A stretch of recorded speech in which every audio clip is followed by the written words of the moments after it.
Okay, it says it's recording. Begin when you're ready. Okay, thank you. My name is Jennifer Schubauer. I am student teaching and presenting from here in Lincoln, Nebraska. I am an inclusive early childhood education major. My competency statement is I am competent at teaching social emotional skills in order to build positive relationships with students. So this came from the theme of foundational dimensions of teaching. And the three focus questions that I chose were, how can learning be transferred outside of the classroom? What role does social emotional learning have in early childhood? And what societal goals can I reinforce within my classroom community? Jennifer, I'm sorry to interrupt you, but your screen. Oh, is it sharing the wrong screen? I'm not sure. I did Yeah, this last time too. That's Here, okay. let me look. I did this last time too. That's okay. Okay, is it on theme now? Yes. Excellent. Just start Is over. that the right one? Yes, yes. Okay, good. Go ahead and start over on this screen. Thanks. On this screen? Yes. Okay. Sorry about that. So the theme that I chose was foundational dimensions of teaching. And the three focus questions that I chose were, how can learning be transferred outside of the classroom? What role does social emotional learning have in early childhood? And what societal goals can I reinforce within my classroom community? Before I go to my evidence, I'm not sure about other majors and how much early childhood experience they have. So for my inclusive major, it goes from birth up to grade 3. So it's highly focused on early childhood. And teaching strategies gold is something I want to touch on. That's the primary assessment tool that's used in early childhood. It lists objectives in 10 major areas of development. So I took a screenshot of the social emotional goals that it lists, and I put a pink star by 4 of the main ones that the evidence kind of touches on.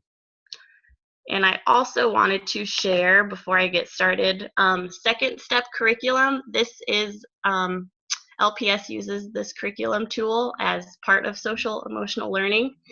And there's a lot of overlap between it and GOLD, which is nice. I just wanted to highlight have empathy is something that they added in there for kind of older kids as they're going through elementary school. That's another key point of social emotional learning that we're wanting kids to have. So with that, my first piece of evidence, this is actually from not inside the classroom. So I worked for family service ever since 2014. So this was about 3 years ago. And this is at the same school that I'm currently student teaching at. So it's a before and after school program. So it's a lot of playing games, we eat snack together, all that sort of thing. And this year had a group of girls that did not get along at all. They weren't engaging in pro-social behaviors. They were doing things like pushing each other. They would say nasty things about each other and just all that sort of thing, which kind of took me off guard because I didn't think that that usually came until like middle school. But these were second, third, and fourth graders, and they had these tendencies to just be really rude to each other. So something that I started doing, I was hoping I could kind of be a role model in this regard. So every once in a while, I would get all the girls together. We would have a little short meeting. I would ask them, how are things going? How are you getting along? And then they would tell me about problems. And so as a group, we would kind of talk about some strategies that they could use instead of hitting her or instead of going and saying something rude behind her back. What could you do instead?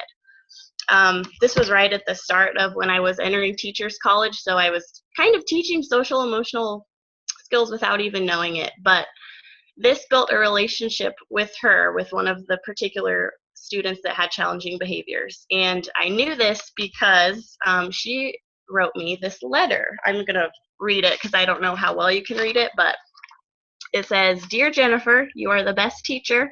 I'm so excited that you come here to watch us and have fun with us kids. I'm trying to get my act together, so thanks for helping me." I thought it was really sweet that she said she's trying to get her act together, but this was about she was a third grader.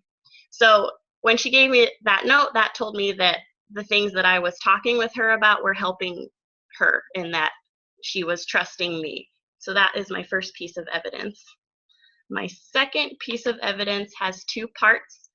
This was from last semester, my first student teaching at Ruth Staples. One of my target children had some challenges with emotions. So he had very strong emotions, but he didn't have all the resources that he needed to manage them. So we had an LPS worker that would come and work with him sometimes. And so all together we came up with this little chart for him using something that he was really into, which at the time was dinosaurs.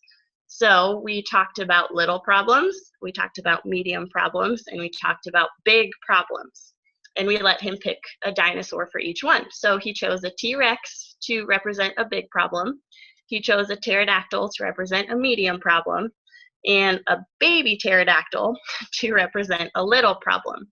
And then we gave examples and what that might feel like. And so that helps him distinguish between, is this a little problem or is it a big problem? He would have tendencies to react to little things in a very big way. So having this chart with something in there that interested him, it helped him to visually see and manage his emotions.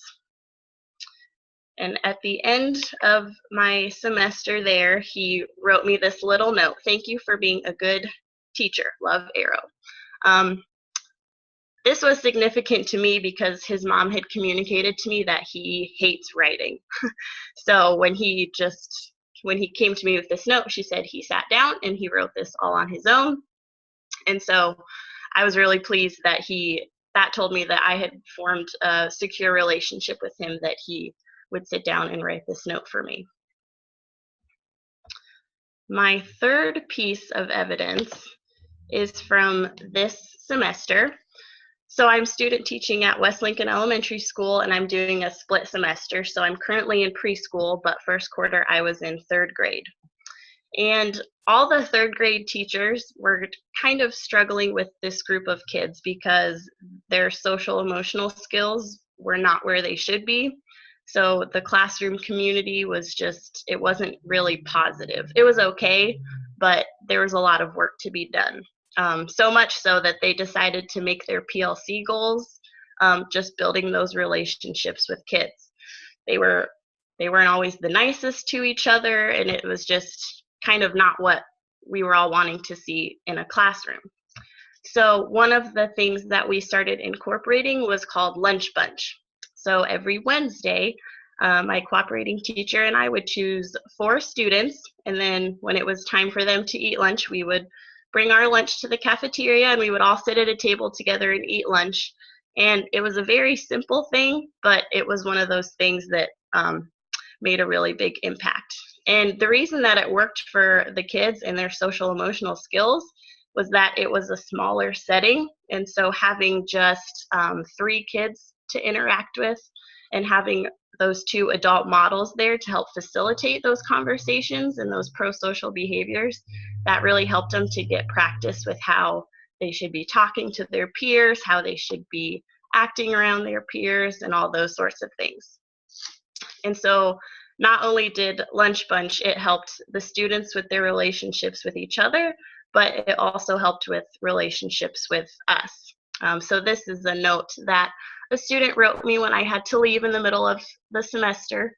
So she said, I remember we had Lunch Bunch for 2 Wednesdays in a row, so she was pretty lucky. And then she said, "You are one in a million."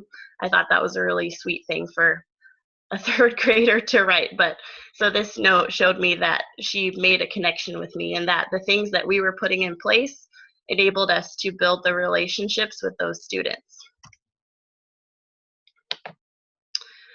For my synthesis, my biggest takeaway that I wanted to mention was that social emotional skills and relationships are reciprocated. So I really believe that what we are giving to students, they will give back to us. So when they know that we care and that we're wanting to teach them how to handle their emotions so they can be successful, and when we want to build a relationship with them, then they will give that back to us as well. So when just all those handwritten notes that children, were taking time out of their day to give me, that told me that it was working. I will mention a limitation though about teaching social emotional skills. It is challenging because young kids are, it's uncomfortable and it's difficult for them learning how to identify and how to assess their emotions and how to react to things.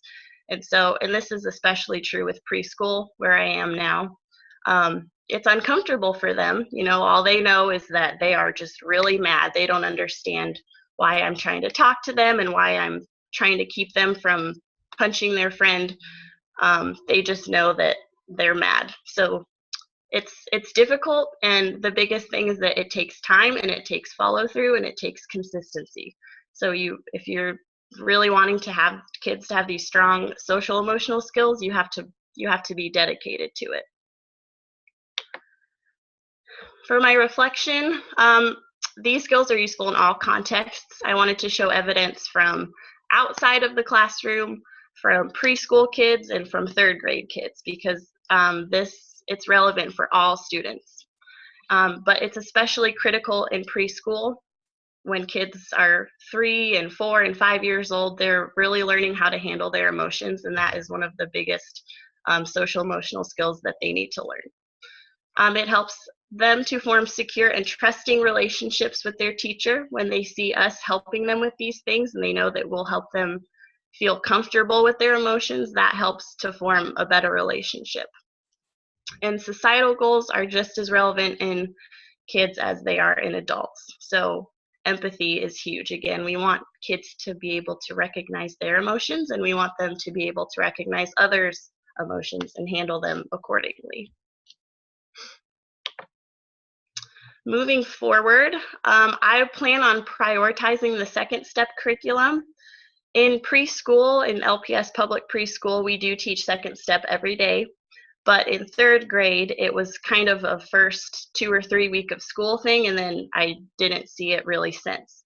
So if I were to have a middle grade class, like a second or third grade class, I would try to incorporate the second step curriculum more. I think that would be beneficial for students.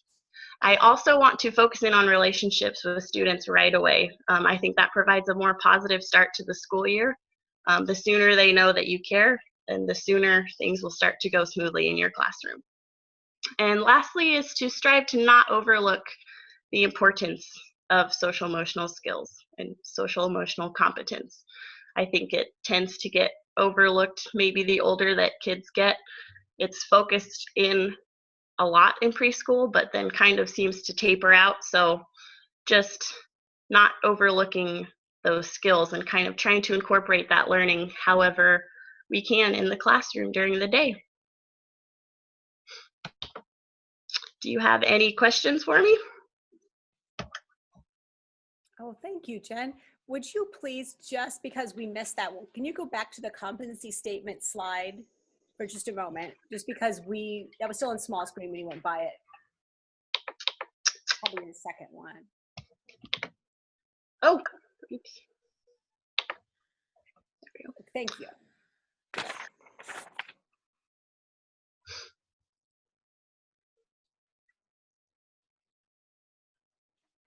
Okay. Any specific questions? Okay, I just have one question. So now you have finished up your student teaching. Suppose a new student who is going into student teaching next semester or next fall were to ask you about your competency, and one of your final statements was about building relationships at the beginning of the year. What advice would you give to a new student teacher for developing relationships right away so the students know you care?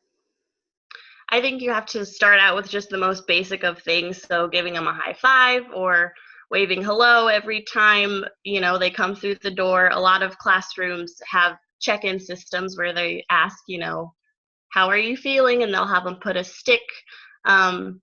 This was Maddie, I believe, her presentation had a lot of similar things that I had seen in my classroom. My cooperating teacher also did like a all about me and shared just some basic things. And I think I would just take a little more time out of those first few days of school to not focus on curriculum and just have a little bit of time with the students. And then from there, it's all about you know, just making those personal connections, helping them with problems they're having, things like that. Okay, thank you. Any other questions? Okay, I think I'm good. All right, good. We are going to jot down a couple notes and we'll be ready for Evelyn. You can get your screen ready. Okay, I will stop the recording.